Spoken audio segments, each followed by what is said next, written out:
तो देखो incomplete record, accounting for incomplete records, ये टॉपिक क्या है? ये तो मैं बात करो, तुम जब से 11 से अकाउंट्स पढ़ रहे हो तब से तुमको हर बार हमें एक ही बात बोला कि अकाउंटिंग डबल एंट्री सिस्टम है ना। हाँ। डबल एंट्री सिस्टम का मतलब क्या होता है? कुछ अगर तुम डेबिट कर रहे हो तो साथ साथ तुम कुछ क्रेडिट भी कर रहे हो, यही होता है डबल एंट्री कंसेप्ट। लेकिन कुछ कुछ अकाउंट्स ऐसा होता है, छोटे छोटे बिजनेसमैन, जैसे एक बनिया का छोटा सा दुकान जो कंज्यूमर स्टोर खोल के बैठे, हम कंज्यूमर मॉल का भी बात नहीं करें, छोटा सा दुकान जो रोड साइड पे खोल के बैठे, वो लोग के पास इतना डबल एंट्री कंसेप्ट का आइडिया ही नहीं है और अकाउंटेंट रखने का पैसा भी नहीं। तो वो लोग क्या करें?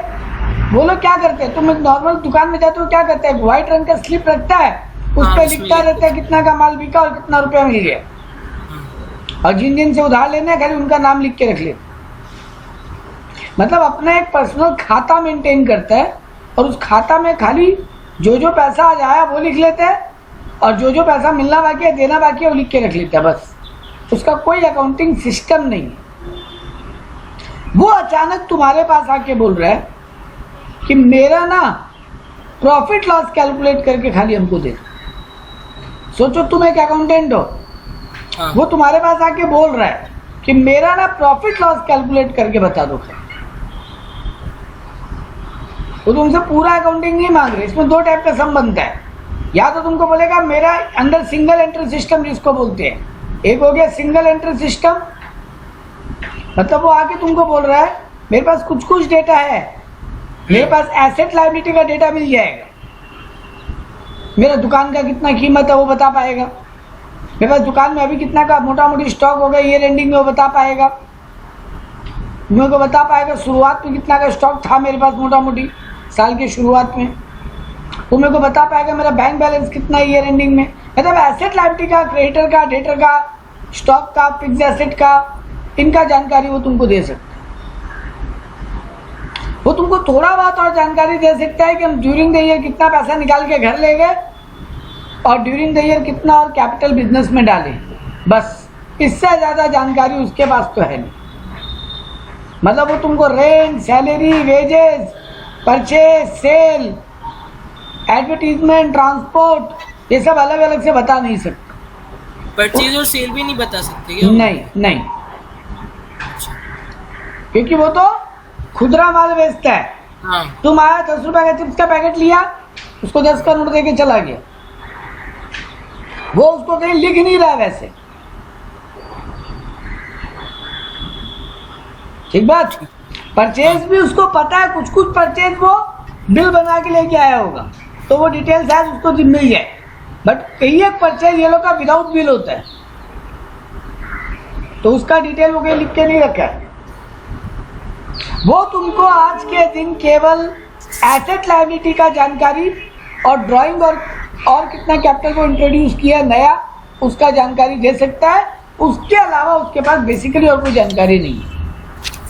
बट वो तुमको बोल रहा है मेरा प्रॉफिट लॉस कैलकुलेट करके दे। उल्टा तो जो भी बता रहे, उल्टा चल के करेंगे, बताएंगे कैसे। पहले खाली समझो ये चैप्टर में क्वेश्चन किस कैटेगरी का बन सकता है। दूसरा कैटेगरी जो बनता है, जो तुम्हारे एग्जाम में बहुत कम आता है, वो बोलता है कि कन्वर्जन। मतलब वो बोलता है मेरा सिंगल एंट्री को डबल एंट्री में कन्वर्ट कर दो, मतलब मेरा एक proper trading PL balance sheet बना दो। तो यहाँ पे बोला दोनों टाइप का क्वेश्चन बनता है तुम्हारे एग्जाम। कंटेंट में देखो दोनों दिया। Learn the technique. कन्वर्जन में क्या होता है, पूरा फाइनल अकाउंट्स बनाना पड़ता है। हाँ, उसका तुम ट्रेडिंग पीएल बैलेंस शीट बना के देने वो तेरे को बोल रहा है। एमटीपी में तो आया था। हाँ, बट उसके पास डेटा नहीं है उतना। तुमको सारे लेजर अपने हिसाब से लेजर बना के किस लेजर से क्या बैलेंस निकलेगा वो डालना पड़ता है। हाँ, ये क्वेश्चन ऐसा था अभी एमटीपी जो आया ना फर्स्ट सीरीज, हाँ उसमें है कन्वर्जन का ही है उसमें। हाँ, तो कन्वर्जन है इम्पोर्टेंट, लेकिन कन्वर्जन है लेंदी और डिटेल्ड और थोड़ा कॉम्प्लेक्स। हाँ ठीक है, ट्राई करते हैं जितना समझेंगे। पहले बेसिक वाला कर ले, क्योंकि ज्यादातर चांसेस इसी का आने का होता है। कन्वर्जन में पूरा कन्वर्जन करने बोलता नहीं है जल्दी से। एमटीपी आरटीपी में दे दिया वो अलग बात है, बट तुम ईयर पेपर उठाओगे ना अगर हाँ तो तुमको ज्यादा कन्वर्जन का क्वेश्चन देगा नहीं। कन्वर्जन में भी वो लोग एक पार्ट देते हैं कि पूरा पूरा कन्वर्जन उठा के कम ही देते हैं, बट करेंगे अपनी डोंट वरी। तो ये बनता है तुम्हारा ये चैप्टर में 2 क्वेश्चन आंसर। या तो बोलेगा सिंगल एंट्री सिस्टम से प्रॉफिट लॉस कैलकुलेट करके दो, जो ये देखो लिखा learn the technique of determining the profit by comparing capital eight 2 different point of time, यही है वो पहला पार्ट। और दूसरा बोला prepare trading and PL and balance sheet from incomplete records. इसको इनकम्प्लीट रिकॉर्ड इसीलिए बोलते हैं बेटा उसके बाद पूरा जानकारी है ही नहीं, आधा अधूरा रिकॉर्ड है उसके पास, इनकम्प्लीट है, कंप्लीट नहीं। ठीक है, तो पहले बात कर लेते हैं नॉर्मल सिंगल एंट्री से पीएल कैसे निकले। एक बात हमको बताओ जरा, तुम नॉर्मली जब अगर हम तुमको बता दें मेरा ओपनिंग कैपिटल अपनी नॉर्मली क्लोजिंग कैपिटल कैसे निकालते? क्लोजिंग कैपिटल कैसे निकालते हैं? नेट प्रॉफिट जो मतलब नेट प्रॉफिट से और ड्राइंग्स जो रहते हैं उसके हेल्प से। हाँ, तो मेरे पास ओपनिंग कैपिटल रहता है, हाँ हम उसमें माइनस कर लेते हैं ड्राइंग, हाँ, और प्लस करते हैं नेट प्रॉफिट, प्लस करते हैं नेट प्रॉफिट, हाँ और प्लस करते हैं और फर्दर अगर कैपिटल हम खुद की जेब से लाए हैं, ये ऐड लेस करें तो यहाँ पहुंच जाते हैं ना। हाँ मेरे को यही टेक्निक फॉलो करना है बट उल्टा। अगर हम बोले मेरे पास क्लोजिंग कैपिटल है बाबू हाँ और मेरे को चाहिए नेट प्रॉफिट,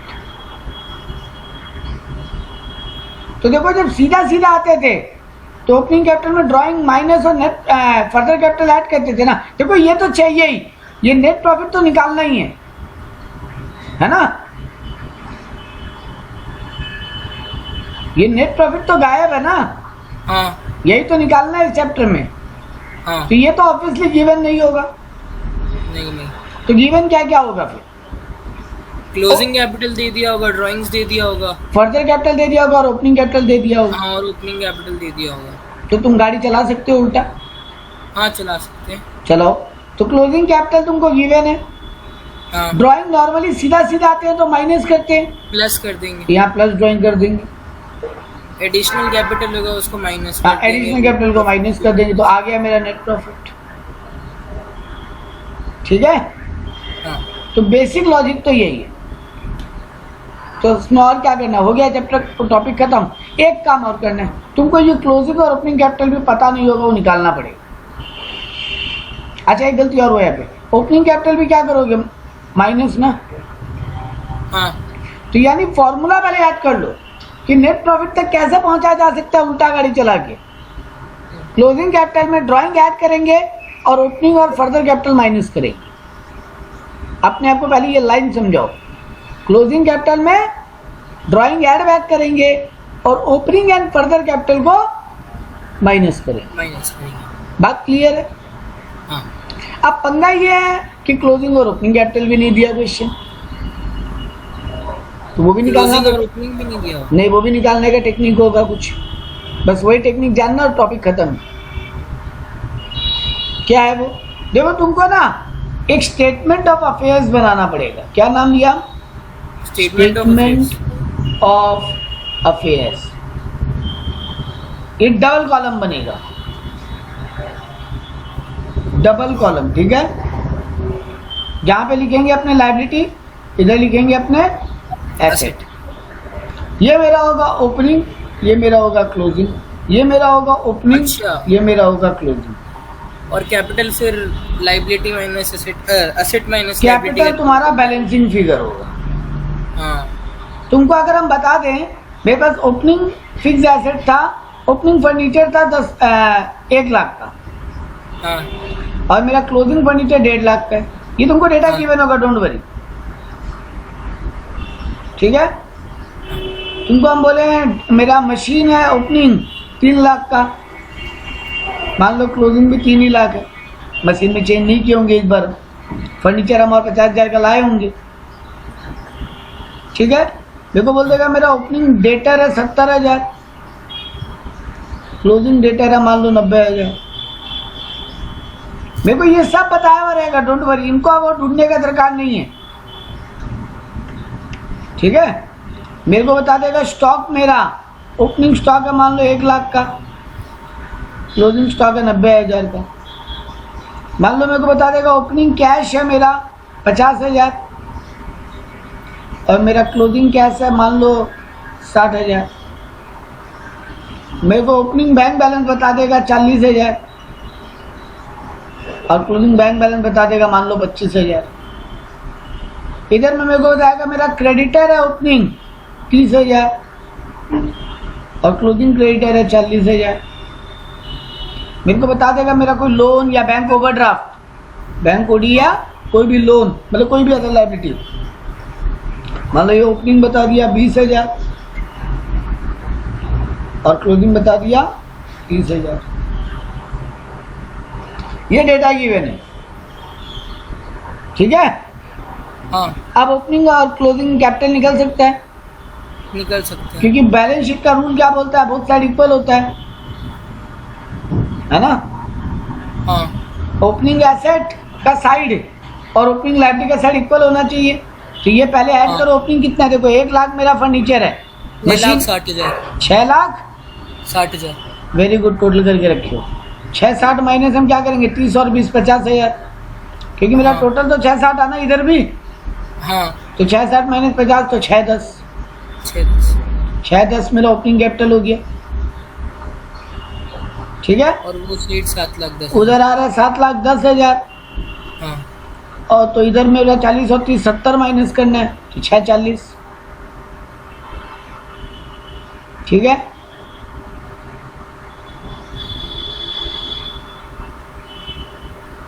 ठीक, हाँ अब मेरा ये स्टेटमेंट बन सकता है।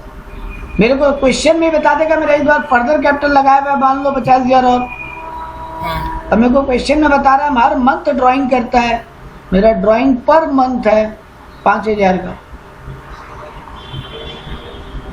तो बनाना चालू करो क्लोजिंग कैपिटल। इस अब ये जो बनाएंगे उसको बोलते हैं स्टेटमेंट ऑफ पीएल, ये जो बनाए उसको बोलते हैं स्टेटमेंट ऑफ अफेयर्स फिर्स और उसको बोलते हैं statement of profit and loss. तो बना लो फटाक से ये format, statement of profit and loss बनाना है अपने। 7,10,000 मेरा क्लोजिंग कैपिटल हम लिखेगा 7,10,000 10,000 7,10,000 10,000 थोड़ी था, कितना था? देख लेते हैं। हाँ 640, हाँ 640। तो 640 मेरा और ये क्लोजिंग कैपिटल है। हाँ अब हम क्या क्या ऐड करेंगे बेटा, खाली एक ही चीज ड्राइंग, ड्राइंग्स। बाकी मेरा ओपनिंग कैपिटल माइनस होगा हाँ और फर्दर कैपिटल भी माइनस ही होगा, हाँ माइनस फर्दर कैपिटल। यही मेरा स्टोरी है। हाँ करो तुम्हारा ओपनिंग ड्राइंग कितना है, बोल रहा 5,000 पर मंथ है, साल का 60,000 हो गया। 60,000 60,000 हमको ऐड करना है। ओपनिंग कैपिटल कितना है मेरा निकला था 6,10,000, 6,10,000। तो 610 हम यहाँ पे माइनस करेंगे और लास्ट बोला फर्दर कैपिटल, हम और कैपिटल लगाए थे 50,000 वो भी माइनस करेंगे। ये आ गया मेरा प्रॉफिट एंड लॉस। 40,000 का नेट प्रॉफिट हो गया। हाँ तो 640 माइनस 640 प्लस 60 तो 7 लाख हो गया। 7 लाख माइनस 6,70,000 6,60,000 सॉरी, तो 40,000 का तुम्हारा प्रॉफिट आएगा। यहाँ तक कोई दिक्कत नहीं। नहीं अब एक आखिरी काम करना है, टॉपिक खत्म। क्या करना है अब ना, अगर कभी याद करो जब अपने लोग नॉर्मल पीएल बनाते थे तो डेप्री भी हाँ। माइनस करते थे। हाँ करते थे अपने लोग नॉर्मल पीएल बनाते थे तो bed day, provision for bed day भी माइनस करते थे, करते थे आउटस्टैंडिंग एक्सपेंस ऐड करते थे। करते थे। तो यानी जो जो खर्चा हाँ तुम एडजस्टमेंट के रूप में एडलेस करता था, हाँ अब उनका ट्रीटमेंट करना और टॉपिक खत्म। अच्छा मतलब अब यहाँ पे होगा माइनस, अगर वो तुमको बताता है उसका कुछ आउटस्टैंडिंग एक्सपेंस है तो माइनस कर लो, अगर वो तुमको बोलता है उसका कोई डेप्रिसिएशन है तो माइनस कर लो, माइनस। अगर वो तुमको बोलता है उसका कोई बेड डेप्ट या प्रोविजन फॉर बेड डेप्ट है, हालांकि छोटे बिजनेस में पीबीडीडी हो नहीं सकता, उतना उसके पास एनालिसिस ही तो नहीं है, उतना वो एनालाइज कर लेता तब तो वो पक्का ही अकाउंट भी बना लिया होता खुद का। उसको पता ही नहीं होगा प्रोविजन फॉर बेड डेप्ट बोल के कोई चीज़ होती है। हाँ तो तुमको सब में ज्यादातर नहीं भी देगा। हाँ बेड डेट बोल के वो बता सकता है कि एक पार्टी को माल बेचे थे, वो इतना रुपया मार के भाग गया, वो उसकी जानकारी में हो सकती है, क्योंकि वो एक्चुअली में हो गया तो उसको पता है। प्रोविजन एक अंदाजा है ना, एज्यूम्ड है, इतना डूब सकता है। प्रोविजन फॉर बैड डेट क्या होता है, इतना रुपया और डूब सकता है, डूब सकता है। तो ये डूब सकता वाला आइडिया उसके पास हो भी नहीं सकता। हाँ लेकिन जितना डूब गया बैड डेट है ना, उतना डूब गया वो बता सकता है। तो अगर वो बताया बैड डेट तो माइनस कर लेना, क्वेश्चन अगर प्रोविजन भी बताया तो माइनस कर लेना डेटर के ऊपर। इसके अलावा हम लोग ऐड बैक कर लेते अगर कुछ प्रीपेड होता तो। मतलब ये जो थोड़ा मोड़ा एडजस्टमेंट कहते हैं ना फाइनल अकाउंट वाला, वो अगर तुमको क्वेश्चन बता दे तो वो एडजस्ट कर लेना, तुम्हारा अल्टीमेट नेट प्रॉफिट आ जाएगा। वो तुमसे यही चाहता था कि तुम उसका एक, अच्छा आप क्या करोगे एग्जाम में, आप फाइनल बैलेंस शीट बना दोगे। तुमसे वो एक पीएल स्टेटमेंट मांगा है और वो अपना फाइनल बैलेंस शीट मांगा है। अब फाइनल बैलेंस शीट में क्या होगा बेटा, बड़ा सीधा बात है भाई, जितना आइटम तुम क्लोजिंग में लिखे हो, ठीक बात, हाँ ये सब आएंगे विथ एडजस्टमेंट। अब अगर डेप्री है, देखो हम यहाँ पे कहीं पे भी डेप्री माइनस नहीं किया था फर्नीचर में से, मशीन में से, डेटा में से bad debt provision for bad debt का माइनस नहीं किया। हाँ क्यों, क्योंकि ये सब, ये जो स्टेटमेंट ऑफ अफेयर बनता है ना, ये विदाउट एडजस्टमेंट बनता है, without giving the effect of adjustments. ठीक है, मतलब अगर ऐसे दिया हुआ क्वेश्चन में मान लो जब स्टेटमेंट ऑफ अफेयर अपन को बनाना हो और जो भी अपन को डिटेल दी हुई उसमें से पहले से ही वो एडजस्टमेंट माइनस करके दिखाया नहीं देगा, नहीं देगा, उसके पास उतना समझदारी है ही नहीं, तभी तो सिंगल एंट्री में पड़ा है। अच्छा, वो तुमको केवल और केवल बता पाएगा मेरा ओपनिंग एसेट्स कितना है, ओपनिंग लायबिलिटी कितना है, मेरा क्लोजिंग एसेट्स कितना है, क्लोजिंग लायबिलिटी कितना है। वो तुमको नहीं बता पाएगा डेप्री वेप्री, बेड डेट, आउटस्टैंडिंग वो उस समय नहीं बता पा रहे। वो तो तुम पहले रफली, इसीलिए जो स्टेटमेंट ऑफ अफेयर बन रहा है ना, इसमें जैसा मेरे को क्वेश्चन में ओपनिंग क्लोजिंग का डेटा देगा, हम एज इट इज पुट कर लेगा, कोई एडजस्टमेंट किए बिना। ठीक है, उससे हम एक बार रफली उसका ओपनिंग क्लोजिंग कैपिटल निकाल लिए विदाउट एडजस्टमेंट्स। अब हम ये स्टेटमेंट ऑफ पीएल बना के और अब हम फर्दर एडजस्टमेंट्स को माइनस प्लस करके उसका अल्टीमेट नेट प्रॉफिट निकालिए।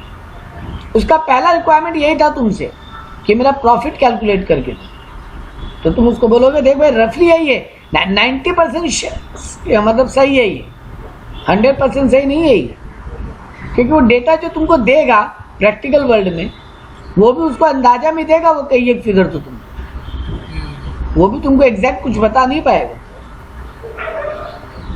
अब उसके बाद कितना का मशीन है, कितना का फर्नीचर है, वो बिल रख के ही नहीं रखा होगा बेटा, उसके अंदाजा में बताएगा हाँ 30,000 का फर्नीचर, 32,000 का लाए थे ना, 2,500 का लाए थे, उसका रफ फिगर या 30,000 का फर्नीचर लाए थे। अब वो वहां पे 30,700 देकर आया होगा, 31,300 देकर आया होगा, वो उसको नहीं पता है, उतना याद नहीं है उसको। ठीक है ना, तो ये सब अंदाजे वाली फिगर है, 90% अंदाजे वाले। तो तुम उसका एक रफली पीएल उससे बना दिया, तो बोला देखो रफली तुम्हारा 40,000 का कमाई हो रहा है साल का। ठीक है ना, हाँ तो यही होता है। अब तुम जो बनाओगे वो होगा main balance sheet, final balance sheet. वहां तुम लिखो वही क्लोजिंग फर्नीचर लिखो, क्लोजिंग फर्नीचर कितना था मेरा 1.5 लाख और क्लोजिंग मशीन 3 लाख, तो हम क्लोजिंग फर्नीचर लिखेगा 1.5 लाख। ठीक है, हाँ और उसमें डेप्री माइनस कर देगा, मान लो 10% डेप्री है तो 15,000 माइनस होके 1,35,000 जाएगा आउटर कॉलम में। ठीक बात, हम उसका मशीन लिखेगा 3 लाख, अब हम माइनस करेगा डेप्री, मान लो बोल रहा है कि 5% डेप्री है, तो यहाँ पे 3 लाख का 5% कितना आएगा 15,000 यार, जो भी परसेंटेज क्वेश्चन बोलेगा ये हो जाएगा 2,85,000 क्लोजिंग फिगर। ऐसे कर करके मान लो बोला तुम्हारा डेटर है इतना था, डेटर क्लोजिंग में डेटर हम लिया था 90,000, वो बोल रहा है 3,000 का बेड डेप्ट है, कोई बात नहीं, डेटर यहाँ 90,000 लिखेंगे, लेस 3,000 का बेड डेप्ट। तो 87,000 मेरा डेटर बचा। कैश बैंक में वो कोई एडजस्टमेंट होता नहीं है कभी, तो जो फिगर होगा वही लिख देंगे, 60,000 और 25,000, 60,000 और 25,000। कोई आइटम बचा? हाँ, स्टॉक। स्टॉक मेरे को, स्टॉक में भी जनरली कोई एडजस्टमेंट नहीं होगा, स्टॉक बता रहा है वो मेरे को 90,000 का, तो वही 90,000 ही लिख देंगे। वैसे ही हम क्रेडिटर लिख देंगे, बैंक ओवरड्राफ्ट लिख देंगे। और अब कैपिटल में क्या करेंगे? वही जो सीधा सीधी करते हैं, opening capital minus drawing, add net profit, add further capital, और अब जो आएगा वो मेरा क्लोजिंग कैपिटल होगा। क्रेडिटर तो हमको पता ही है, बैंक ओवरड्राफ्ट या लोन हमको पता ही है। अब मेरा बैलेंस शीट मैच हो जाएगा। तो हम उसका क्या किए, उसका पर्ची में जो रफ डेटा था उसको पकड़ के उसका पहले हम क्या बनाए, स्टेटमेंट ऑफ अफेयर्स, ओपनिंग और क्लोजिंग वाला आइटम्स का एसेट लायबिलिटी का पकड़ के उसका हम ओपनिंग क्लोजिंग कैपिटल निकाल लिए।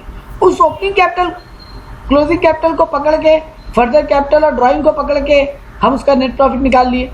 फिर कुछ एडजस्टमेंट्स अगर है, वो बता रहा है क्वेश्चन 2 या 3 ही बताएगा, बेड डेप, डेप्री, बस यही बताएगा, वो ऐड लेस कर लिए। अब मेरा सही नेट एक अप्रोक्सीमेटली नेट प्रॉफिट आ गया। अब हम उसका फाइनल बैलेंस शीट बनाएंगे, जहां सारा एडजस्टमेंट, जिन जिन एसेट लायबिलिटी में एडजस्टमेंट है वो करते हुए, और जो कैपिटल निकालने का तरीका होता है मेरा opening minus drawing plus net profit plus further capital, वैसे करके कैपिटल लिख देंगे और उसका balance sheet both side match हो जाना चाहिए। अगर नहीं मैच है तो हम कहीं कोई आइटम मिस आउट करें, तो हम उसको बोले, ले भैया तेरा ये प्रॉफिट है और ये तेरे इस साल का बैलेंस शीट है। इससे ज्यादा तेरे को और कुछ बना के नहीं दे सकते, क्योंकि तेरे पास कोई डेटा ही नहीं है। ठीक है, यही है तुम्हारा बेसिक सिंगल एंट्री जिसको बोलते हैं, यानी सिंगल एंट्री से नेट प्रॉफिट कैलकुलेट करना।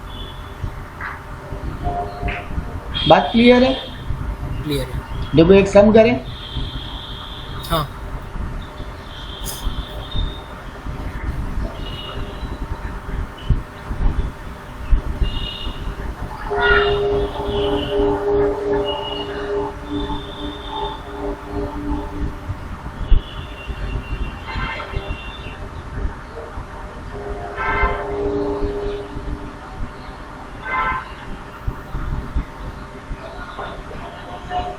ये देखो, जैसे ये एक सम दिए, यही बनाते हैं, इसमें डेटा ढंग का है। इलस्ट्रेशन 3,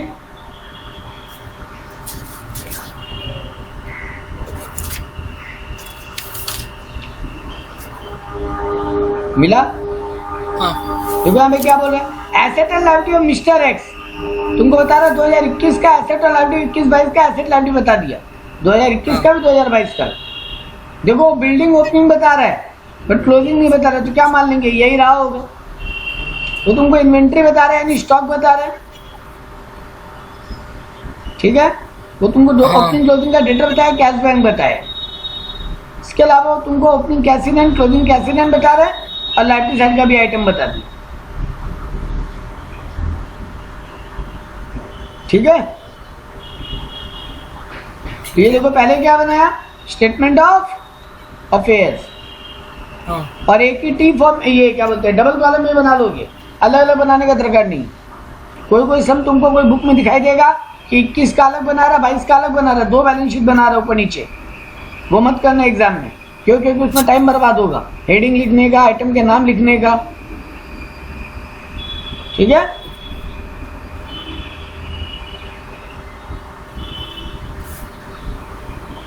अब यहाँ तुमको क्वेश्चन में लेकिन क्या किया है, तुम्हारा देखो ओपनिंग बिल्डिंग बता दिया 1 लाख, हाँ, लेकिन क्लोजिंग बिल्डिंग गायब है।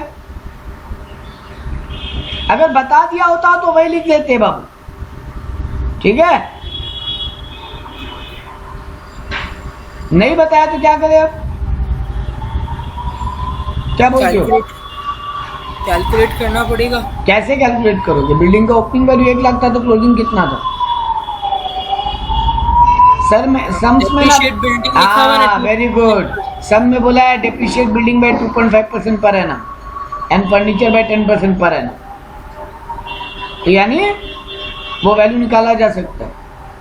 तो कितना होगा 1 लाख का 2.5%, 2,500, तो माइनस कर दो तो देख लो ओपनिंग 1 लाख का, क्लोजिंग 97। लेकिन आप तो तुम हमको पूछ सकते हो कि आप तो अभी सिखाए थे कि जब स्टेटमेंट ऑफ अफेयर बनता है विदाउट एडजस्टमेंट बनता है। देखो हाँ। अगर डेटा दे दिया होता ना ओपनिंग क्लोजिंग का, फिर डेप्री का फिगर देता तो नहीं करते एडजस्टमेंट यहाँ पे।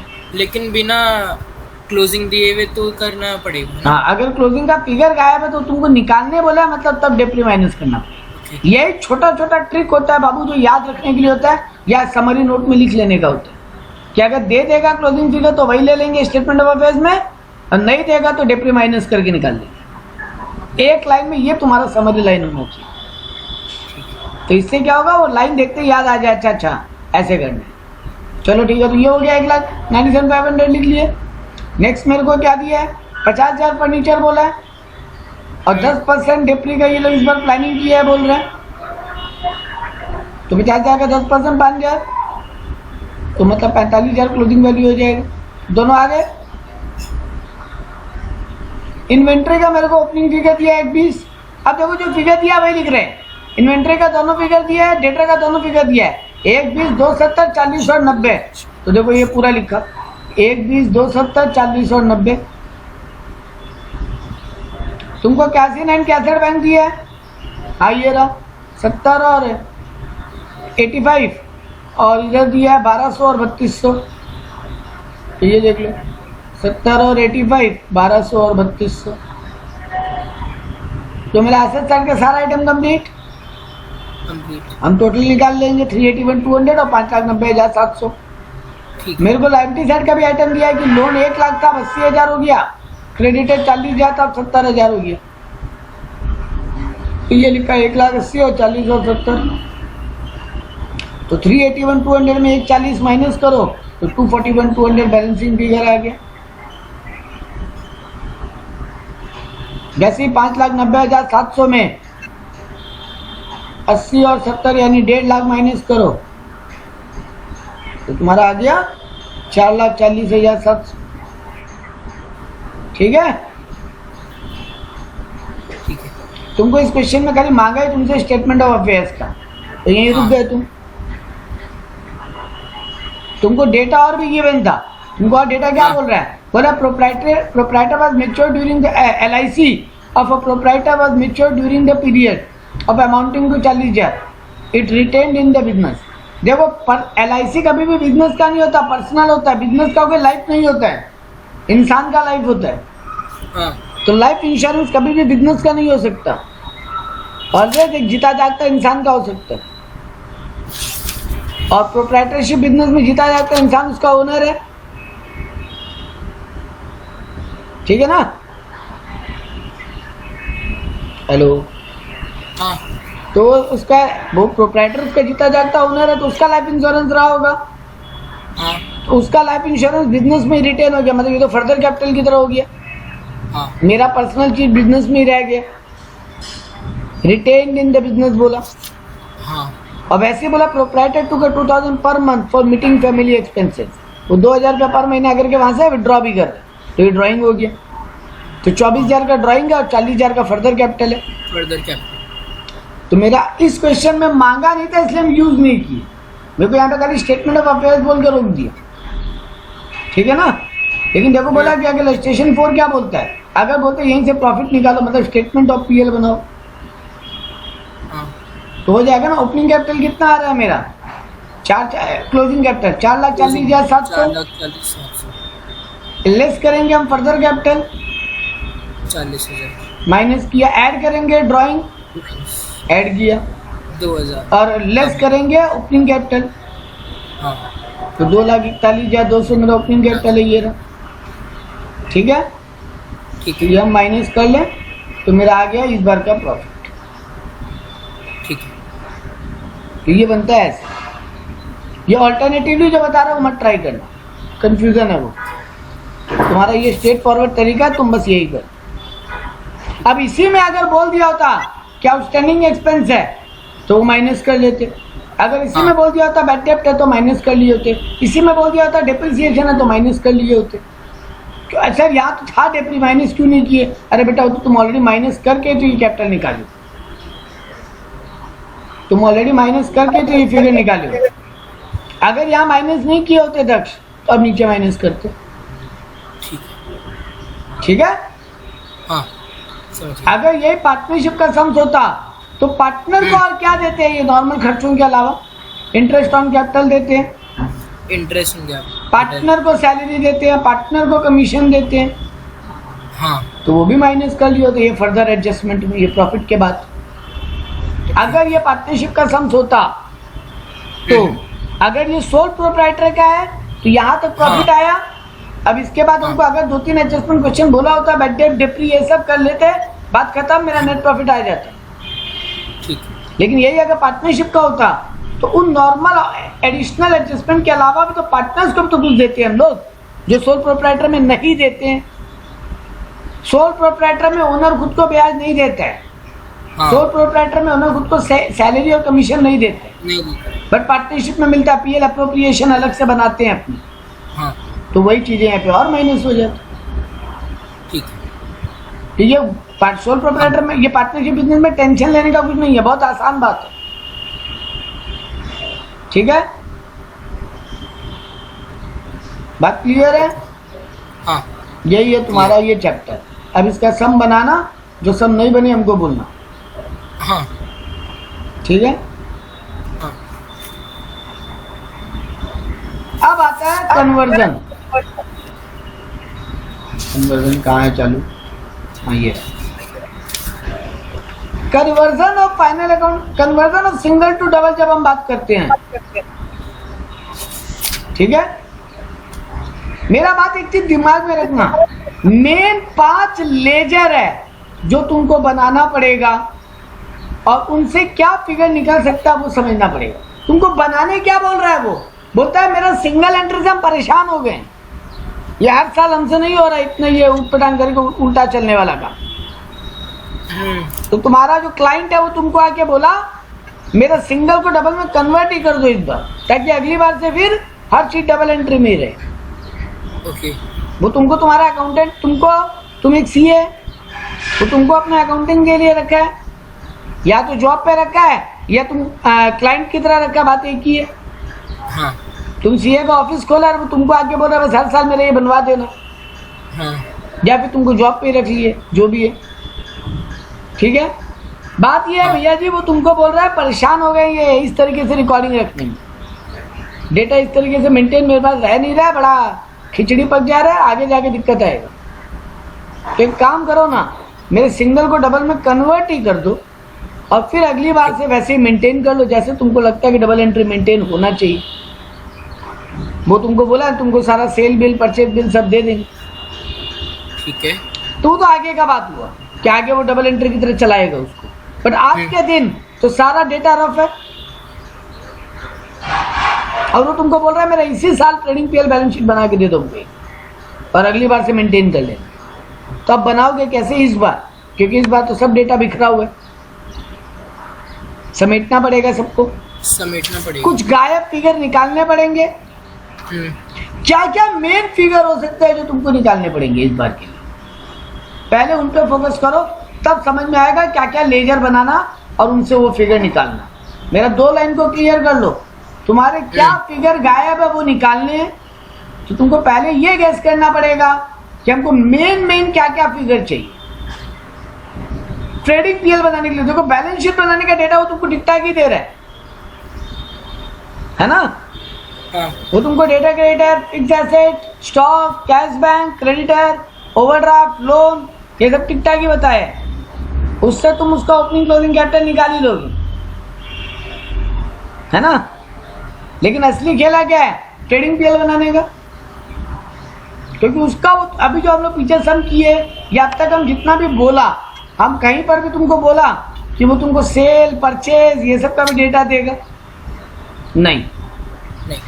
तो वो तुमको निकालना अब यहाँ पे सबसे मेन है, क्योंकि तुमको अगर ट्रेडिंग और पीएल बनाना है, trading account and PL account, हाँ, तो तुमको मेन क्या क्या डेटा चाहिए? सर ओपनिंग स्टॉक है वो मिल जाएगा, क्योंकि वो तुमको पिछले साल का भी स्टॉक बता रहे हैं। वो तुमको क्या क्या डेटा दे रहा था अब तक? वो तुमको ओपनिंग क्लोजिंग का डेटा दे रहा था, स्टॉक का डेटा का।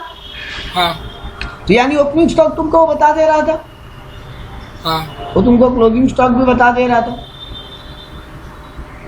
तो हाँ। ट्रेडिंग अकाउंट में और मेन क्या आइटम गायब है जो तुमको लगता है मिल जाए तो एक ढंग का एक ट्रेडिंग अकाउंट तो बन ही जाए? सेल्स परचेजेस वो सब। सेल परचेज और कुछ डायरेक्ट एक्सपेंस।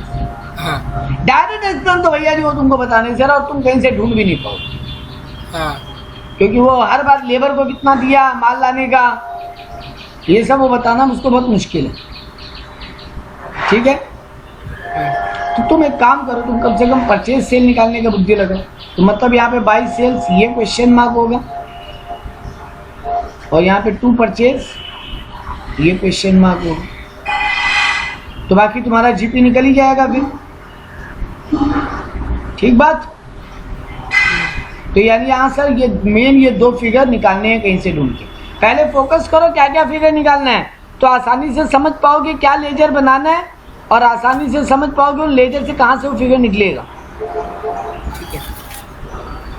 बहुत लंबा चौड़ा सिंगल एंट्री कन्वर्जन का सम नहीं आ सकता, तो 3-4 ही लेजर पे फोकस करना है ढंग से। ठीक है, तो एक तो यहाँ पे परचेज सेल गायब है। पीएल में भी ये जीपी अगर मिल जाए तो यहाँ आ जाएगा ना। हाँ चलो ठीक है सर, कुछ एक इनडायरेक्ट एक्सपेंस अगर मिल जाते तो अच्छा रहता।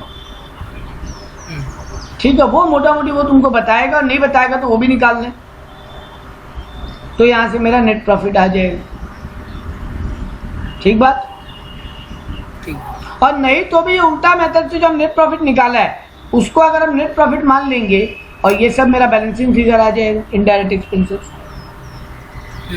ठीक है, तो उससे उसका ट्रेडिंग पीएल बन जाएगा। इस मोटा मोटी बात क्लियर।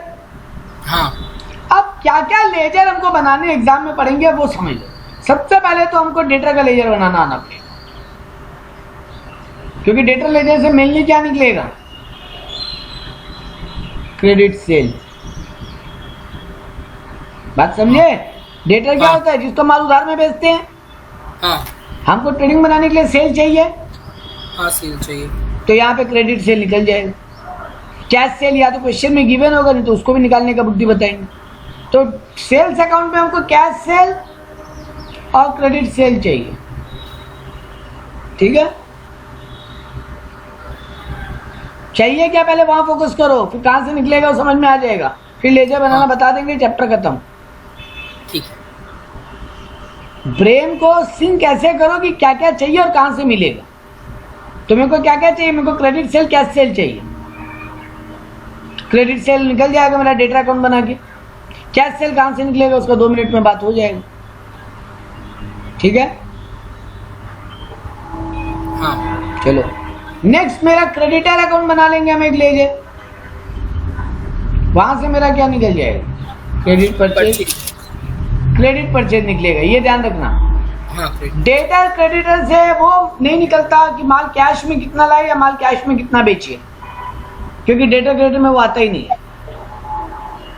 हम उधार का एंट्री करते हैं तभी पार्टी का नाम लिखते हैं। अगर हम राहुल को उधार में माल बेचे हैं तो हम लिखते हैं राहुल टू सेल्स, लेकिन अगर कैश में माल बेचे तो हम लिखते ही हैं कैश टू सेल्स। तो यानी राहुल के अकाउंट में कोई एंट्री गया ही नहीं। हाँ तो पॉइंट इज यहाँ से क्रेडिट सेल ही निकलेगा हमेशा, क्रेडिट सेल क्रेडिट परचेज। हाँ सर, अगर सब में कैश सेल निकालने का कोई तरीका ही नहीं बताया है, मान लेंगे यही टोटल सेल है ना। अगर क्रेडिट परचेज पता चल गया और कैश परचेज का कोई डेटा नहीं दिया है, मान लेंगे यही कैश परचेज टोटल परचेज है, कैश परचेज या कैश सेल 0 है। हाँ ठीक है, तीसरा और चौथा अकाउंट इन्हीं से कनेक्टेड है। एक है बिल्स रिसीवेबल अकाउंट, एक है बिल्स पेएबल अकाउंट। इनसे क्या निकलेगा उसका बात करने। और एक मेन अकाउंट लास्ट बच गया, एक 6 अकाउंट होगा। एक मेन अकाउंट और 2 अकाउंट बन गए। एक तो स्टॉक अकाउंट निकलेगा अगर तुमको क्लोजिंग स्टॉक नहीं दे तो, और एक तुम्हारा निकलेगा कैश अकाउंट। कैश अकाउंट से मेनली तुम्हारा निकलेगा क्या? कैश अकाउंट से तुम्हारा या तो अगर डेबिट में बैलेंस बच रहा है तो तुम्हारा निकलेगा एक्सपेंसेस, और क्रेडिट में बैलेंस बच रहा है तो फर्दर कुछ इनकम। तो कैश अकाउंट से क्या निकलता है? अगर डेबिट में बैलेंस बचे तो एक्सपेंसेस, क्रेडिट में बैलेंस बचे तो इनकम। तो डेटर से क्या निकलता है? Credit purchase. क्रेडिटर से क्या, डेटर से निकलता है क्रेडिट सेल, क्रेडिटर से निकलता है क्रेडिट परचेज। स्टॉक से निकल सकता है इस बार और कितना स्टॉक खरीदे या तो वो निकल जाएगा, या फिर क्लोजिंग स्टॉक निकल जाएगा। अब बचा ये बीआर और बीपी से क्या निकलेगा। एक बात जरा सोचो पहले, बीआर अकाउंट जरा समझो। बिल्स रिसीवेबल अकाउंट मेरा एसेट का अकाउंट है एक, ठीक बात। तो बिल्स रिसीवेबल में हमको टू बैलेंस बीडी गिवन होगा, हम लिख देंगे। बीआर मेरा कब बढ़ेगा और बीआर मेरा कब घट सकता है, ये दो बात हमको खाली समझा दो, और यहाँ क्लोजिंग सीडी बैलेंस सीडी होगा।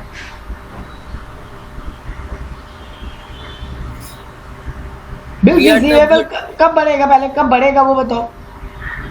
जब किसी ने अपन से वो क्रेडिट में गुड्स लिया हो या फिर कोई भी पेमेंट किसी का बाकी हो। एक ब्लंडर कर गया बेटा, वो तो डेटर पे इम्पैक्ट है, उधार में माल लिया है, उधार में बाकी है, उसके बदले ही तो बिल्स रिसीवेबल इशू करते हो ना। तो जब नया बीआर इशू करोगे तो टू पार्टी या डेटर, नया जब बीआर इशू करोगे न्यू बीआर, ठीक है। और जब बिल्स रिसीवेबल का पेमेंट कर दोगे या बीआर डिसऑनर हो जाएगा तब क्रेडिट में आएगा फिर। मतलब एक ही केस में बीआर डेबिट में आ सकता है, नया बीआर इशू किए, और क्रेडिट में कब कब आ सकते हैं, जब बीआर में जब पेमेंट कर दे या फिर डिसऑनर हो जाए तो। हाँ, या फिर हम बीआर किसी को एंडोर्स कर दें तो भी मेरा बीआर खत्म। एंडोर्स कर दे तो भी हो जाए। तो तीन केस में मेरे बिल्स रिसीवेबल खत्म हो सकते हैं। तो यहाँ पे तीन फिगर आ सकता है, कैश पेमेंट मतलब बीआर पेड, या फिर डिसऑनर, या फिर एंडोर्स्ड।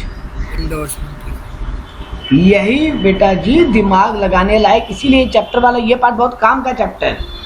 क्यों? क्योंकि ये तुम्हारा ब्रेन खोलता है कि किस लेजर में क्या क्या आ सकता है। तेरे मन में वो आना चाहिए कब वो लेजर बढ़ेगा और कब कब वो लेजर घट सकता है। उस चीज पे कंट्रोल पा गए तो ये चैप्टर से इंटरेस्टिंग कुछ नहीं है, और उस चीज पे कंट्रोल मिस आउट रहा तो इस चैप्टर से गंदा कोई चैप्टर नहीं है, क्योंकि वो सारा खिचड़ी बना देगा। तो बीआर कब कब बढ़ेगा? जब नया बीआर इशू करे। बीआर कब कब घटेगा? जब बीआर डिसऑनर हो, बीआर एंडोर्स्ड हो, या बीआर का पेमेंट हो जाए। तो बेटा जी एक चीज गौर करो, अगर यहाँ टू डेटर लिख रहे हो तो डेटर में बाई बीआर लिखोगे ना? हाँ लिखेंगे। हाँ, तो कई बार यही बैलेंसिंग फिगर गायब रहता है, ये लोग बदमाशी करेगा, ये गायब कर देगा। तो बीआर अकाउंट क्यों बनाएंगे हम? मेनली ये चेक करने के लिए कि नया बीआर कितना इशू हुआ, या फिर कई बार ये क्लोजिंग गायब रहेगा तो वो बैलेंस शीट के लिए। जनरली दो में से एक आइटम गायब रहता है, तो गायब तो कुछ भी रह सकता है बेटा, गायब तो कुछ भी रह सकता है, ठीक है। हाँ। लेकिन कई बार ये आइटम मेनली गायब रहते हैं, या तो इस बार नया बीआर कितना इशू हुआ वो, या कितना इस बार क्लोजिंग बीआर है वो। जनरली दो ही आइटम गायब रहता है, बट वैसे कुछ भी गायब रह सकता है कि तुम्हारा ओपनिंग बैलेंस गायब है, इस बार बीआर को पेमेंट कितना किए वो गायब। तो तुमको ये पता होना पड़ेगा ये अकाउंट में क्या क्या आता है, तब तुम्हारा अपने आप दिमाग में क्लिक करेगा, अच्छा ये सब तो गिवन है, ये वाला गायब है, ठीक है। सिमिलरली बिल्स पेएबल अकाउंट का बात कर लो, तो बिल्स पेएबल में क्या आएगा? तो बिल्स पेएबल अकाउंट अगर बनाते तो बिल्स पेएबल एक लायबिलिटी है। हाँ। लायबिलिटी का ओपनिंग बैलेंस किधर होगा? क्रेडिट, ये क्रेडिट साइड में। हाँ, तो यहाँ पे बैलेंस बीडी होगा। हाँ। और यहाँ बैलेंस सीडी होगा। हाँ। अब बिल्स पेएबल कब कब बढ़ेगा? जब नया लायबिलिटी क्रिएट हुआ। हाँ। मतलब नया बिल हम एक्सेप्ट किए। हाँ। तो न्यू बिल अगर होगा तो इधर आएगा, और वही अगर हम उस बिल्स पेएबल का पेमेंट कर दिए हैं तो पेमेंट कर दिए हैं तो टू कैश इधर आएगा। अगर वही बिल हम डिसऑनर कर दिए, नहीं चुका है पैसा, तो डिसऑनर आएगा। ठीक है, बिल्स पेबल किसी को एंडोर्स नहीं होता, हाँ बिल्स बिल्स रिसीवेबल ही एंडोर्स हो सकते हैं। हाँ तो जनरली यही आइटम होगा यहाँ पे। हाँ तो मतलब यहाँ से नया बिल्स पेबल जो होगा यही हम टू क्रेडिट बाई क्रेडिटर लिखते हैं और यही तुम्हारा क्रेडिटर अकाउंट में जाता है। कई बार ये फिगर गायब करेगा, कई बार क्लोजिंग गायब करेगा। ठीक। तो ये फिगर अगर गायब किया तो निकाल लो और क्रेडिटर में डाल दो। हमेशा मतलब एक पर्टिकुलर लेजर से एक ही फिगर मतलब गायब हो सकता है ना, ऐसे थोड़ी ऑब्वियसली कि दो दो गायब करेगा तो तुम बना ही नहीं पाओगे। भरोसा क्या पता कर दे लोग। तो वो फिर और दो फिगर गायब है तो वो एक फिगर कोई और लेजर बना के निकलेगा, यहाँ पे आएगा, फिर वो फिगर वहां जाएगा। अच्छा देखो होने को बहुत कुछ हो सकता है, ये एंडलेस है बेटा। सिंगल एंट्री कन्वर्जन पढ़ना एक एंडलेस टॉपिक है, ठीक है। इसीलिए ये चैप्टर का आइडिया ले लो क्या क्या मेन लेजर खुलते हैं और उनसे क्या क्या फिगर्स किधर आते हैं। ठीक है अब बाकी तुम्हारा वो जो कंट्रोल है वो प्रैक्टिस पे आएगा। ठीक है। तुम 10-12 सम बना लोगे ठीक ठाक हो जाएगा काम, उससे ज्यादा डिटेल तुमको नहीं देगा। बट अल्टीमेट अगर कोई हमसे पूछे कि इसका एंड कहाँ है, कोई एंड नहीं है इसका। 50 लेजर भी बन सकते हैं और एक लेजर का मिसिंग फिगर कहीं और जाए, वहां से कहीं और, वहां से कहीं और, वहां से कहीं और, वहां से कहीं और फिर एक फिगर निकले, वो भी हो सकता है। ये पूरा एक ब्रेन कैप्चुएटिंग प्रोसेस है, लेकिन तुम्हारे लेवल पे उतना घुमा नहीं सकते। ठीक है। ऐसा पॉसिबल नहीं है कि तुमसे 50 लेजर बनवा ले तो एग्जाम ले रहा है कि रियल लाइफ अकाउंट बनवा रहा है।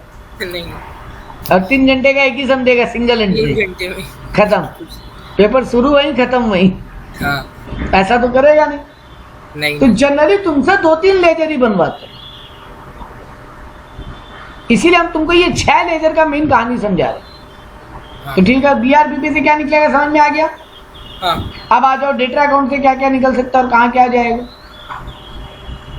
डेटा अकाउंट एक एसेट है, हाँ एसेट का ओपनिंग बैलेंस किधर, डेबिट, टू बीडी और ये सीडी। ये बात एकदम मन में क्लियर होना चाहिए बाबू कि कौन सा टाइप का लेजर है वो और उसका ओपनिंग क्लोजिंग बैलेंस किधर होता है, समझे। हाँ तो एसेट और एक्सपेंस का लेजर हो तो ओपनिंग बैलेंस डेबिट साइड होता है, लायबिलिटी और इनकम का लेजर हो तो क्रेडिट साइड होता है ओपनिंग बैलेंस।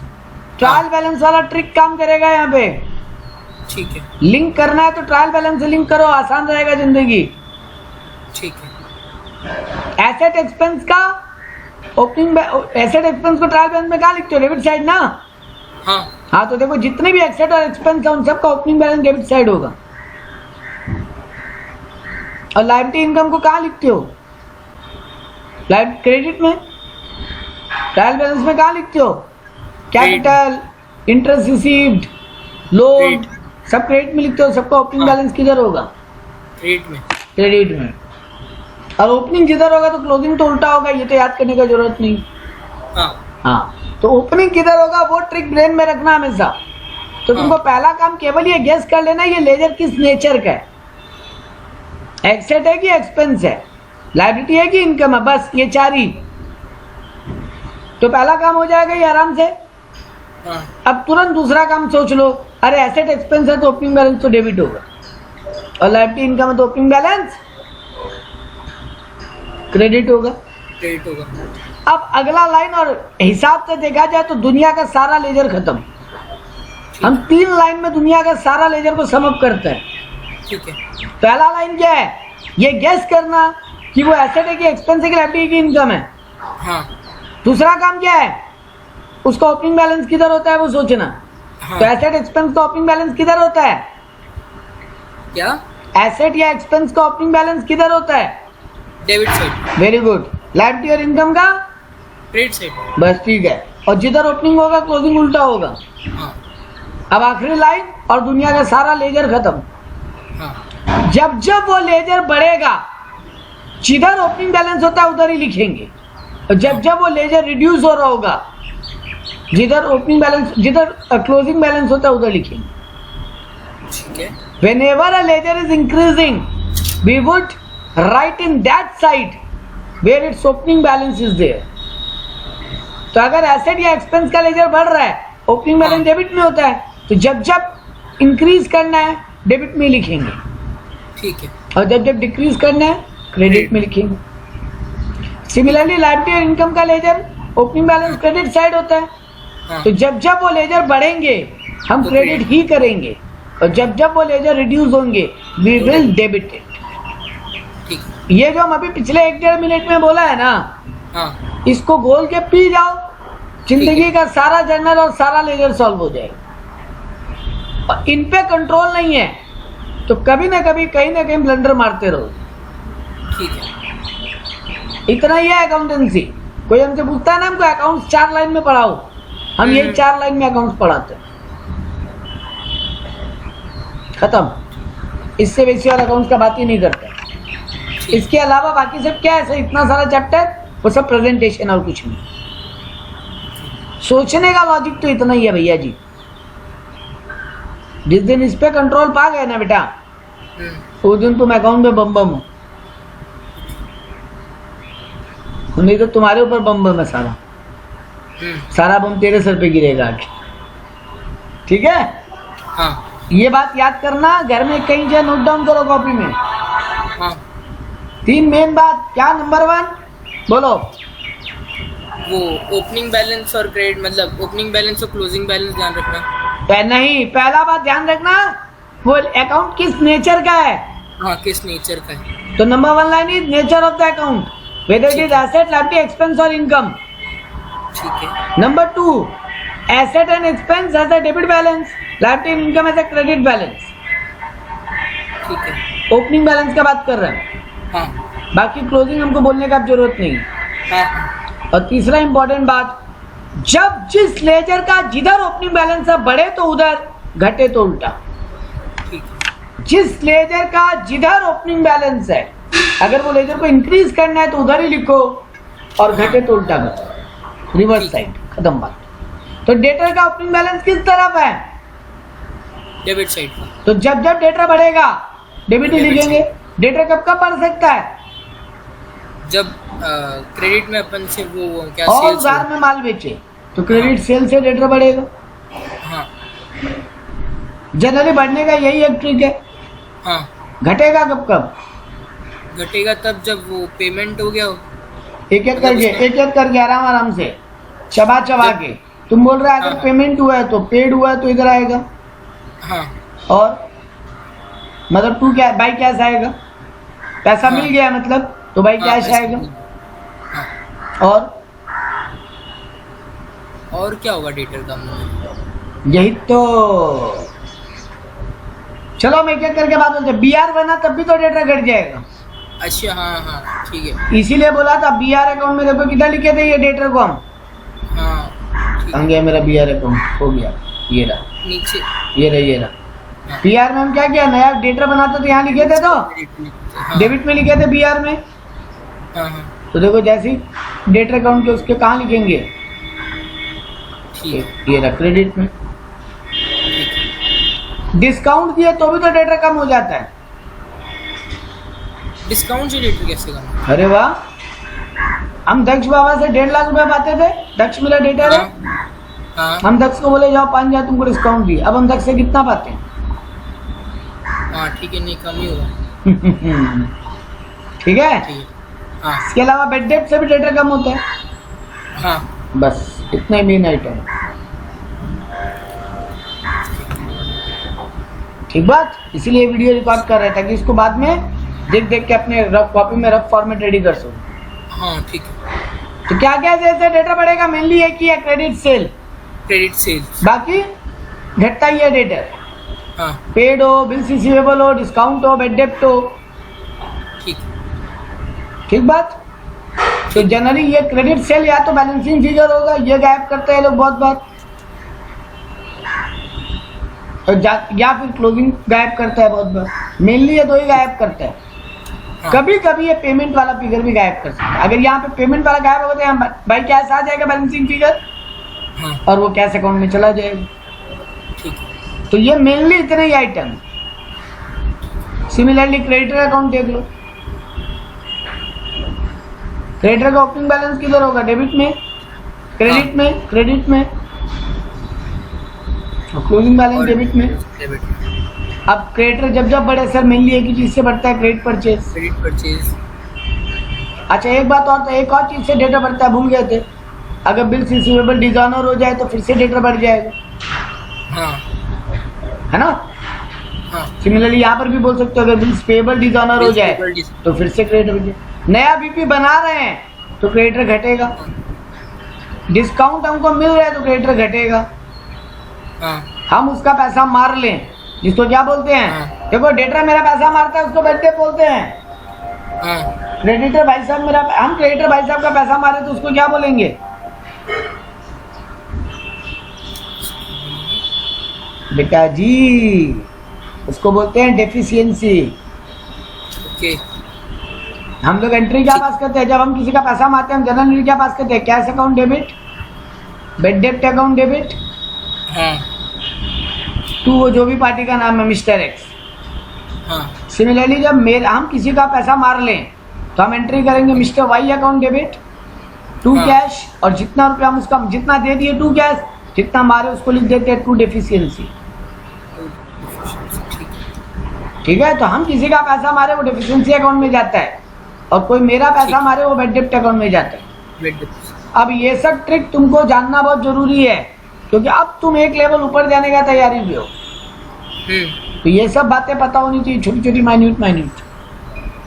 ठीक है, चलो तो यहाँ पे क्या हो जाएगा, अगर हम किसी का पैसा मारे तो डेफिशिएंसी, तो मेनली इतना ही आइटम आता है। इसमें ज्यादातर गायब रहेगा या तो क्रेडिट परचेज या तुम्हारा ये कैश पेमेंट। अच्छा यहाँ पे कैश पेमेंट भी आएगा, टू कैश। अगर हम क्रेडिटर को पैसा चुका दिए बेटा तो उसमें तो मेरा क्रेडिटर घट जाएगा। हाँ तो ठीक है, बस मेनली इतना ही आता है इसमें आइटम। ठीक है, अगर एक और लेजर बनाने बोलते हैं, स्टॉक अकाउंट में क्या क्या आता है, ओपनिंग स्टॉक, क्लोजिंग स्टॉक। क्योंकि स्टॉक मेरा एसेट है, उसका डेबिट बैलेंस होगा ओपनिंग। ठीक है, अब स्टॉक कब कब बढ़ेगा सर, और आप परचेज करें तो परचेज करेंगे तो। अब सोचो अगर वो क्रेडिटर अकाउंट से मेरा क्रेडिट परचेज आ जाए, हाँ। तो यहाँ लिखेंगे स्टॉक तो बढ़ा ही है ना, भले उधार में लाए या कैश में लाए। तो कई बार यहाँ पे क्रेडिट परचेज वहां से निकल के यहाँ पे आएगा, और यहाँ से कैश परचेज बैलेंसिंग फिगर हो सकता है। इसके अलावा स्टॉक और कब कब बढ़ेगा, और बढ़ने का स्टॉक है रिटर्न आ जाए मेरा। हाँ, रिटर्न आ जाए। हम माल बेचे थे, सेल्स रिटर्न से भी स्टॉक बढ़ेगा है ना। हाँ। अच्छा यही बात यहाँ डेटर में बोलना भूल गए। डेटर में मेरा एक और रीजन से डेटर कम हो सकता है, सेल्स रिटर्न, और क्रेडिटर मेरा एक और रीजन से कम हो सकता है, परचेज रिटर्न। ये सब चीज़ों से तुम्हारा कम हो सकता है। तो अगर वो रिटर्न है तो वो स्टॉक को भी इम्पैक्ट करेगा। तो अगर सेल्स रिटर्न है तो डेबिट में आ जाएगा, स्टॉक फिर से बढ़ गया मेरा, और परचेज रिटर्न है तो क्रेडिट में आ जाएगा, स्टॉक फिर से घट गया मेरा। ठीक है। इसके अलावा हम स्टॉक बेचेंगे तब तो कैश सेल या क्रेडिट सेल दोनों में स्टॉक कम होगा, हाँ। वो भी आ सकता है यहाँ पे। माल डिस्ट्रॉय हो गया, एबनॉर्मल लॉस, वो भी आ सकता है यहाँ पे। हाँ। तो बस यही है मेनली स्टॉक अकाउंट। अब इन्हीं में से कोई एक गायब करेगा। डेप्रिसिएशन और वो भी तो इसी में आएगा बेटा जी, स्टॉक कब से डेप्रिसिएशन होने लग गया? अच्छा हाँ, sorry, stock and are asset ध्यान में रखना। हाँ, स्टॉक कब से डेप्रिसिएट होने लग गया? भूल से स्टॉक, अरे भूल से। हाँ ठीक है, होगा, इतना मिस्टेक होगा बेटा। हम तुमसे प्रोफेशनलिज्म का उम्मीद अभी करें तो हमसे बड़ा बेवकूफ कोई नहीं। हमको उम्मीद लगाना पड़ेगा कि तुम कुछ माइन्यूट मिस्टेक करोगे, और वो मिस्टेक जब डिस्कस होगा तभी ठीक होगा। तो अच्छा हुआ ये गलती यही हुआ, अगर यहाँ डिस्कस नहीं होता तो शायद एग्जाम रूम में हो जाता। हाँ। बट होता नहीं, क्योंकि तुमको अब स्टॉक का डेप्रिसिएशन का परसेंटेज ही नहीं बताता, तो तुम लिखते क्या? तो वो गलती होता नहीं। वहां पे तुमको बताता ना, फर्नीचर का डेप्री है तो तुम पढ़ लेना, अच्छा फर्नीचर का फिगर डेप्री हो रहा है। हाँ। बिल्डिंग, लैंड, मशीन ये डेप्री है तो तुम पकड़ लेते हो। हाँ। वो वहाँ ट्रिक आ जाता, बट हो भी सकता है सर गलती हो जाता लिखते वक्त। ठीक है, तो अब ध्यान में रहना चाहिए। हाँ। तो स्टॉक इन सब रीजन से गड़बड़ सकते हैं। अब इसमें तुम्हारे साथ या तो क्रेडिट सेल वहां से आ गया डेटर अकाउंट से, ये डेटर अकाउंट से आया, क्रेडिट परचेज तुम्हारा क्रेडिटर अकाउंट से आ गया। हाँ। यहाँ तुम्हारा कैश सेल गायब है, या कैश परचेज गायब है या क्लोजिंग स्टॉक गायब है। जनरली इन्हीं में से कुछ गायब है। ठीक है, इसमें वो तो आ सकता है ना स्टॉक में, लेकिन लॉस ऑन सेल तो आ सकता है ना credit side. Loss on sale मतलब क्या बोलना चाहते हो? मतलब जैसे अपन ने मान लो कुछ वैसे खरीदा, मतलब 90,000 में अपन ने स्टॉक खरीदा था, लेकिन अपन ने उसको सेल या फिर 80,000 नहीं बेटा जी, स्टॉक को कोई मतलब नहीं है कितने में बिका। ओके, ये ब्लेंडर कभी मत करके आना, वो प्रॉफिट लॉस अल्टीमेटली तुम्हारे ट्रेडिंग पेल में अपने आप निकल के आ जाता है, उससे यहाँ कोई मतलब नहीं है। यहाँ तो जितने का माल डिस्ट्रॉय हो गया, एबनॉर्मल लॉस हो गया, वो आ सकता है। ठीक है, तो अगर असेट का होता तो उसमें लॉस ऑन सेल आता क्या? हाँ उसमें आता। ठीक। तुम्हें एक बात बता था, जब तुम माल बेचता है, हाँ, तुम प्रॉफिट में बेचा या सेल में बेचा, एंट्री करते वक्त कहीं लिखता है क्या? एंट्री करते वक्त लिखता है cash account debit to sale या party account debit to sales. हाँ, अब 90,000 का माल 1,20,000 में बिका है, 90,000 का माल 70,000 में बिका, उससे कोई मतलब नहीं होता वहाँ पे सेल एंट्री में। हाँ, लेकिन यही जब तुम फर्नीचर, लैंड, बिल्डिंग, मशीन बेचता है, एसेट बेचता है, तब तुम एंट्री करता है cash account debit profit and loss account debit to furniture. करते हैं। यानी तुम एसेट बेचते वक्त प्रॉफिट एंड लॉस अलग से बुकिंग करता है, ठीक, लेकिन गुड्स बेचते वक्त, स्टॉक बेचते वक्त अलग से प्रॉफिट लॉस का बुकिंग कभी नहीं करता। ठीक है, बात क्लियर है? क्लियर है। लास्ट आइटम, लास्ट अकाउंट का बात करें और टॉपिक खत्म एक बार के लिए, फिर सम बनाओगे, डाउट देखेंगे। एक और अकाउंट बन सकता है, वो है कैश अकाउंट। कैश का ओपनिंग बैलेंस ठीक है, क्लोजिंग बैलेंस ठीक है, हाँ, डेबिट में ओपनिंग, क्लोजिंग में क्रेडिट। ठीक है, अब जब जब कैश बढ़ेगा तो डेबिट, कैश कब कब बढ़ सकता है? कहीं से पेमेंट आए तो कैश रिसीव होगा, तब तब कैश बढ़ेगा, और कैश जब जब पेड होगा तब तब कैश घटेगा। तो यहाँ पे कैश सेल या कलेक्शन फ्रॉम डेटर भी हो सकता है। कैश में माल बेचा तो भी आएगा, हाँ, और अगर बाद में डेटर पेमेंट करे वो भी आएगा। डेटर पेड, डेटर से पैसा मिला, वो भी आएगा। अदर कोई इनकम हो, इंटरेस्ट रिसीव, डिविडेंड रिसीव, वो सब भी यहाँ पे आएगा। पैसा मिल रहा है ना। कैश बैंक दोनों का बात कर रहा हूँ यहाँ। पेड में कब कब होगा सर? कोई एक्सपेंस का पेमेंट कर रहे हैं, या कैश में माल परचेज कर रहे हैं, या उधार में खरीदे थे आप पेमेंट कर रहे हैं क्रेडिटर को, तो क्रेडिटर को पेमेंट कर रहे हैं, वो सब यहाँ पे आएगा और बैलेंस शीट आ जाएगा। तो यहाँ पे कई बार ना ये क्या, मान लो तुमको ये सब आइटम में, ये आइटम तुमको याद रहने बहुत जरूरी है। मान लो तुमको कैश सेल तो बता दिया था, तब फिर यहाँ पे जो बैलेंसिंग फिगर होगा वो अदर इनकम हो सकते हैं, है ना। वैसे ही तुमको कैश परचेज अगर बता दे, क्रेडिटर से पेमेंट बता दे, तो अदर आइटम क्या हो सकते हैं? जनरली वो इनडायरेक्ट एक्सपेंसेस हो सकते हैं। ठीक है, वो तुमको क्वेश्चन हिंट दे देगा क्या गायब है मुडम। ऐसा नहीं होगा कि बहुत डीप नॉलेज जानना जरूरी हो, लेकिन तुमको ये पता होना चाहिए किधर क्या। क्लियर? क्लियर। ये था ये चेक।